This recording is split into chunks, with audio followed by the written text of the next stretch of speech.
por parte de unos autores que encontraron que en determinado año los errores médicos llegaron a cobrar más vidas en los Estados Unidos que los accidentes de tránsito, o que el cáncer de mama, o que el SIDA. Y en base a esto se tomaron medidas que disminuyeron el porcentaje de estos errores y el porcentaje de fallecimientos por estos errores, pero aún así se estima que más o menos 250.000 muertes al año ocurren por errores médicos. Entonces, bueno, eso es lo que dice, los errores médicos cobran más vidas que los accidentes.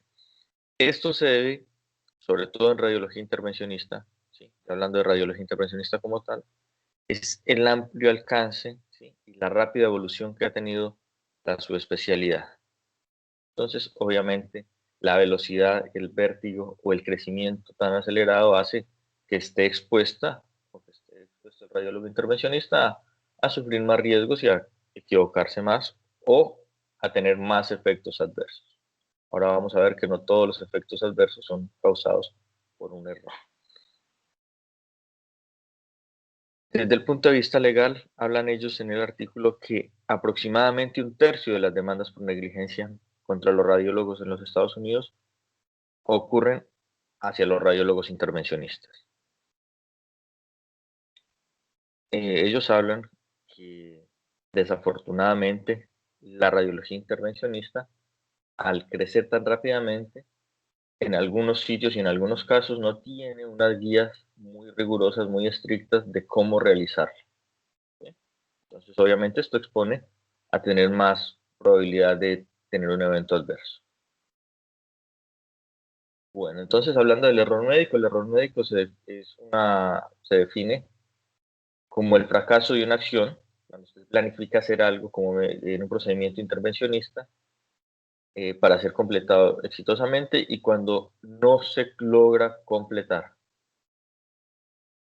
O cuando usted hace mal la planificación. Cuando usted planifica y no logra cumplir el objetivo o no lleva a buen término lo que planificó, o cuando planificó mal desde el principio. El error médico puede ser omnipresente, puede estar presente en cualquier actividad de la medicina, ¿sí? Cualquier actividad médica, pero obviamente va a ser mayor en el actor médico cuando se realizan intervenciones, ya que las intervenciones habitualmente están asociadas a pacientes más enfermos, eh, técnicas más invasivas. Bueno, el evento adverso es una lesión o una complicación que ocurre de forma no intencional durante el tratamiento médico y que resulta ya en una discapacidad que puede ser medible o en la prolongación de la estancia hospitalaria o el fallecimiento del paciente.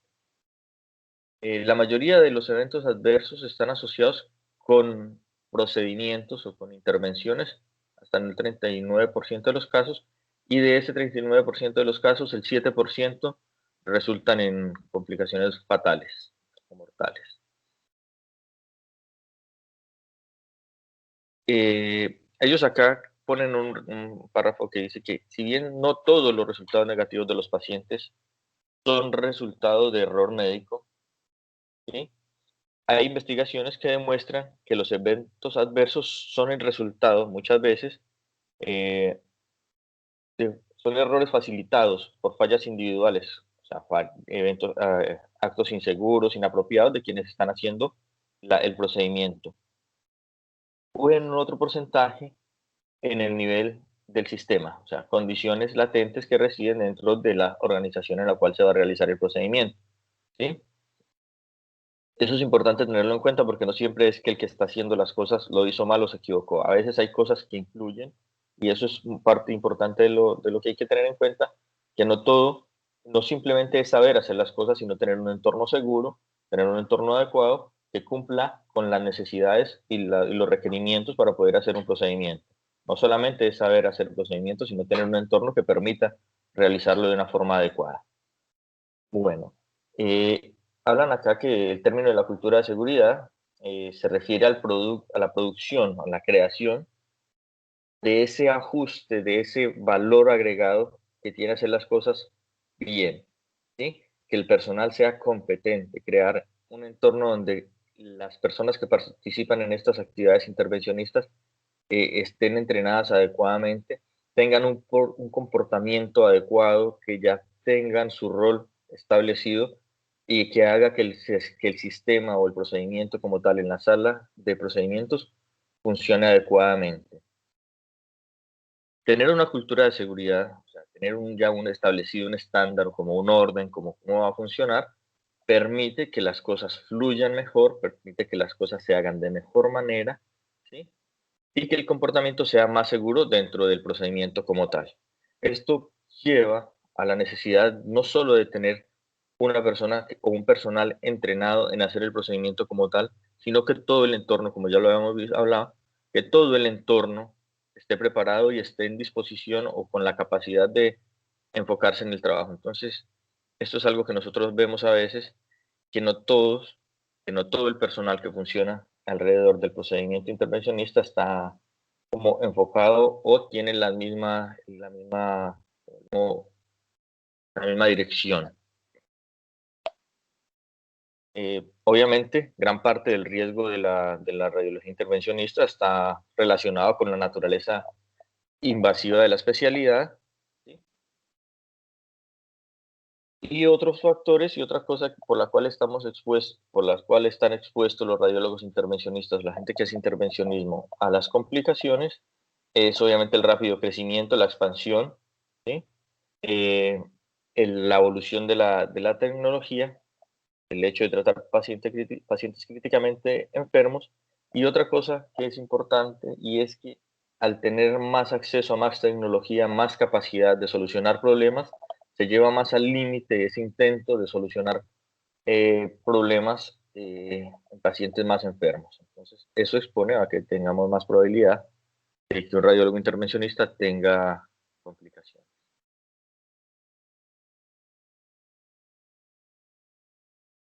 Bueno, entonces los eventos adversos en la radiología intervencionista se discutieron ya, hay artículos, hay trabajos de revisión donde se discuten los factores que impulsan o que generan o que llevan a tener eventos adversos. Eh, Dentro de los factores, ya habíamos hablado, que está los propios del operador, ¿sí? Dentro de ellos está la mala decisión de hacer un procedimiento, fallas, o sea, que se olvide de cómo está haciendo el procedimiento, cuál es el objetivo, ¿sí? O que no tenga la técnica adecuada o que tenga alguna deficiencia técnica y no pueda llevar a cabo adecuadamente el procedimiento. Otros factores que son bastante influyentes son las fallas del sistema, o sea, del entorno, ¿sí? Que pueden ser por falta de comunicación, por fatiga, por inexperiencia del resto del servicio, porque no se tenga el equipo adecuado. Eso de no tener el equipo adecuado hay que tenerlo presente, y es algo que es responsabilidad compartida. Si el operador decide hacer un procedimiento sin el equipamiento adecuado, es un error del operador, ¿sí?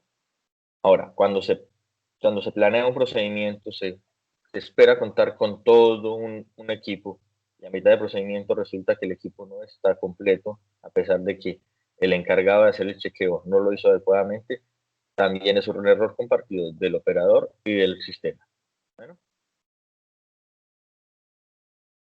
ellos hablan acá que las fallas relacionadas con el equipo, esto ya es tomado de cirugía general, como que lo extrapolaron. Aproximadamente el 23% de los eventos adversos ocurren por fallas relacionadas con equipamiento. Las complicaciones son generalmente una desviación del curso posoperatorio normal, ya sea sintomático o asintomático. O sea, no solo las complicaciones que generan síntomas, hay que tenerlas en cuenta. Hay que tenerlas en cuenta, ya que nos van a servir eh, para evitarlas a futuro. Eh, Hay que hacer un análisis de por qué se complicó un paciente y mirar a ver cómo se va a corregir, cómo se va a evitar que vuelva a ocurrir. Hay complicaciones que son inevitables y ocurren a pesar de que se tomen todos los ajustes, que se hagan se tomen todas las medidas de seguridad y se haga el procedimiento acorde a lo esperado y con la técnica adecuada, puede llegar a ocurrir una complicación, y de estas son las que tenemos que aprender para ver si se puede mejorar algo más, ¿sí? O sea, la idea es aprender de cada complicación. En general, la radiología intervencionista, los procedimientos de radiología intervencionista son exitosos y la mayoría de los pacientes salen bien, no tienen eventos adversos ni complicaciones menores.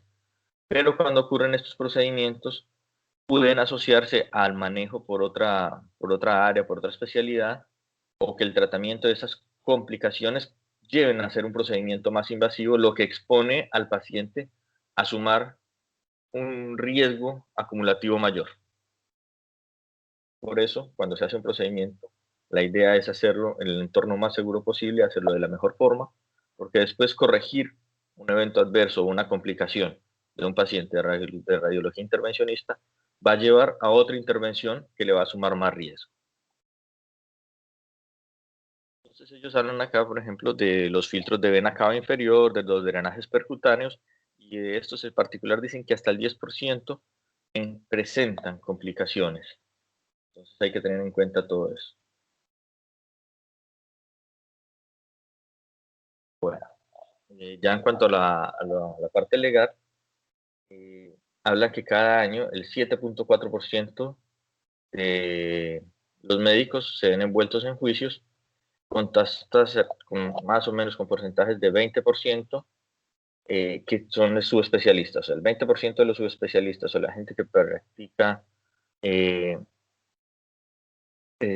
intervencionismo tienen algún problema legal. Dice acá que los radiólogos, eh, particularmente los radiólogos, estamos más expuestos en comparación con otros médicos a las demandas o a los procedimientos legales. Y de los radiólogos, sobre todo los radiólogos que practican radiología intervencionista. En el 82% de los casos de los reclamos y de las investigaciones, obviamente se da una favorabilidad hacia el médico, se encuentra que hay cosas que ocurren porque que se escapan del dominio del médico, pero a pesar de esto, el médico se ve involucrado en juicio, demanda, gastos legales, pérdida de tiempo laboral, estrés, ¿sí? Agotamiento. Entonces, hablan que no solamente el paciente que sufre el evento adverso o la complicación tiene una carga emocional y física, sino que el médico que se enfrenta al problema legal también se ve desgastado o afectado por esto, y por eso es tan importante, tanto para el paciente como para el médico, tratar de tener un entorno seguro y hacer las cosas de una forma evitando las complicaciones, para no sufrir ninguno de los dos. Hay un estudio, un informe, que las complicaciones de procedimientos son la segunda causa más común de demandas por negligencia en el campo de la radiología. ¿Sí? Y que la gravedad y el momento de las complicaciones en los procedimientos guiados por imágenes también van a influir en el litigio, o sea, van a influir en todo lo concerniente a la actividad legal. El 55% de estas complicaciones son postprocedimiento, y un porcentaje más bajo es intraprocedimiento.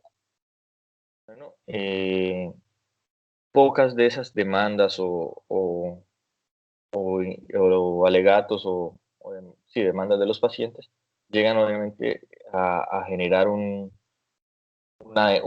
condena o algo, pero sí generan un desgaste adicional en el médico. Y esto es algo que nosotros tenemos que tener en cuenta. ¿Cuál es la motivación muchas veces de los pacientes para reclamar? Muchos, la mayoría de los casos se encuentra, el paciente se dispone a reclamar o tiene la disposición de reclamar por una ruptura de la comunicación con su médico tratante, ¿sí? Cuando se pierde la comunicación, cuando la comunicación es adecuada, el paciente tiende más a generar reclamos. Eh, Y como hemos dicho, un gran porcentaje de estos juicios, de estas quejas, de estos reclamos, no llegan a juicio porque no se condicen con una negligencia médica como tal, sino más como por problemas de comunicación, cosas que el paciente no entendió, cosas que no se le explicaron, y considera que al no haber sido explicadas o no haber sido aclaradas previo al procedimiento, le dan como el derecho o la potestad para reclamar. Entonces, hablan acá que la comunicación adecuada con el paciente, con el entorno y con los médicos que derivan el paciente tiene que ser muy eficiente, tiene que ser muy clara. ¿Para qué? Para entender cuáles son las expectativas que tiene el paciente respecto a un procedimiento, cuáles son cuál es el objetivo del procedimiento desde el punto de vista médico, ¿sí? Cuáles son las complicaciones más comunes, cuáles son los riesgos inherentes al procedimiento, cuál es la técnica que se va a utilizar. Cuando el paciente tiene todo esto claro, el médico derivante tiene todo esto claro, el riesgo o la probabilidad de que yo tenga una queja o un reclamo es menor, ya que la información está clara, está entregada, y eso ayuda bastante. En esto hablan mucho del consentimiento informado y de la entrevista previa al procedimiento, ¿sí? Y de la respuesta o la comunicación que yo tenga con el médico que me deriva al paciente. Yo tengo que tener claro para qué me derivan el paciente, cuál es el objetivo de la derivación, qué es lo que yo como médico intervencionista puedo realizar, cuál es mi objetivo, ¿sí? Cuáles son los riesgos y cuál es la técnica que yo voy a utilizar en ese paciente. Esto se lo tengo que aclarar al médico que me deriva al paciente y al paciente como tal. Y al paciente, aparte de eso, tengo que explicarle claramente cuáles son los riesgos, cuáles son las posibles complicaciones que son derivadas de este tipo de procedimientos, cuál es la frecuencia, cuál es la cantidad. Cuando todo eso está claro, el paciente tiene la posibilidad de decidir o no decidir, de decidir hacerse o no hacerse el procedimiento, y esto obviamente va a reducir la probabilidad de tener una dificultad. Hay que tener en cuenta también que van a ocurrir problemas, van a ocurrir dificultades, ¿sí? Y para eso, desde una perspectiva médico-legal, solucionar la complicación, solucionar la falla oportunamente, o la consecuencia de esta falla oportunamente, es más importante que la falla como tal. Yo tengo un paciente, le estoy haciendo una punción, ¿sí? Tengo una complicación. Solucionar ese problema es más importante desde el punto de vista legal, darle solución adecuada y oportuna a ese problema que la misma complicación. Y esto también habla de la responsabilidad del equipo. Cuando yo tengo un equipo suficiente que me apoye o que ayude a solucionar en caso de una complicación, es menos el riesgo de que yo tenga alguna demanda desde el punto de vista legal. Aparte de eso, pues obviamente va a mejorar la calidad y me va a ayudar a llevar a buen término lo que yo estoy realizando, incluso después de haber tenido una complicación. Fallas en el sistema, obviamente los procedimientos se realizan muchas veces en salas ambulatorias que no cuentan con el personal específico que realice intervencionismo o que esté en el entorno del intervencionismo todo el tiempo, y eso dificulta la comunicación y la disponibilidad de ciertas eh, herramientas. Aparte de eso, la disponibilidad de personal médico, ¿sí? Entonces hablan acá ya en intervencionismo avanzado, que la dificultad es que en muchos sitios no tienen un anestesiólogo disponible, sobre todo en los horarios nocturnos o en los horarios de fin de semana, u otros especialistas que ayuden a mitigar o a corregir, a controlar un evento adverso o una complicación. Entonces hablan también que tener una estructura adecuada eh, ayuda a disminuir esos riesgos, y esto lo están haciendo ya que hay muchos servicios de radiología intervencionista como tal que se estructuran y cuentan con todo el personal, con todo el recurso adecuado para manejar estas complicaciones. A pesar de esto, en muchos sitios, en la gran mayoría de sitios, los servicios de radiología intervencionista no tienen toda esa estructura, todo ese andamiaje, y eso puede llevar a aumentar el riesgo. Hay que identificarlo, hay que saber qué procedimiento voy a hacer y tratar de tener todas las herramientas disponibles a mano en caso de necesitarlas.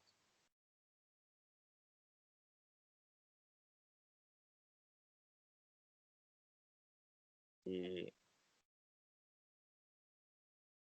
la prevención de lo inesperado. Entonces, de esto lo que hay que tener en cuenta es que lo que hay que hacer naturalmente, o sea, con naturalidad, después de tener un mal resultado, es reflexionar sobre las causas, hacer un análisis eficaz de la causa del problema, identificar la manera cómo resolverlo y cómo evitar que vuelva a ocurrir. En esos casos, lo que hay que hacer cuando ya ocurrió el evento es identificarlo, resolverlo y después de resolverlo, ver por qué ocurrió y corregirlo, que no nos vuelva a pasar. Y en esto, entonces, ellos hablan de unos estándares y de unas formas de ir corrigiendo, disminuyendo estos factores de riesgo y hablan mucho de las listas de verificación, ¿sí? La lista de verificación lo que hace, logran disminuir los errores y las complicaciones hasta en un 36%, ¿sí? Y entonces lo que hace esto es que todos hablemos el mismo idioma. Si siempre en un procedimiento tenemos las mismas características, si cumplimos con los mismos requisitos, si hacemos todo con un orden, todo el que vaya a participar en ese evento se aprende la lista de verificación y se da cuenta cuando nos estamos saltando los pasos, cuando estamos haciendo pasos que no deberíamos hacer, ¿sí? Cuando no estamos haciendo las cosas en el orden adecuado y puede ayudar a evitar una posible complicación o un evento adverso. Aparte de eso, en el momento que sea solicitado para participar en la actividad, va a tener claro cuál es su rol, cuál es su paso y qué es lo que tiene que hacer. Entonces, las listas de verificación buscan tener todo más ordenado y que la persona que entre a participar, si no lo hace habitualmente, pueda adaptarse más fácilmente al procedimiento y no estar o sea, no estar como navegando sin rumbo, no tener las cosas más claras. Son ayudas de seguridad y lo que hacen es exactamente eso, reducir la variación innecesaria eh, y que permite que se actúe de forma proactiva, evitando complicaciones. Bueno, en conclusión, la radiología intervencionista, ellos hablan acá que está expuesta a numerosos factores de riesgo que pueden conllevar a errores médicos que pueden resultar en daños para el paciente. Los efectos de estos riesgos pueden reducirse cuando los riesgos cuando son reconocidos y cuando se tienen estrategias para tratar de controlarlos. Hay que generar una cultura de seguridad, fomentar la notificación de los errores. ¿Para qué? Para, a partir de esos errores, generar iniciativas que permitan solucionarlos o disminuir el potencial de riesgo en cada procedimiento.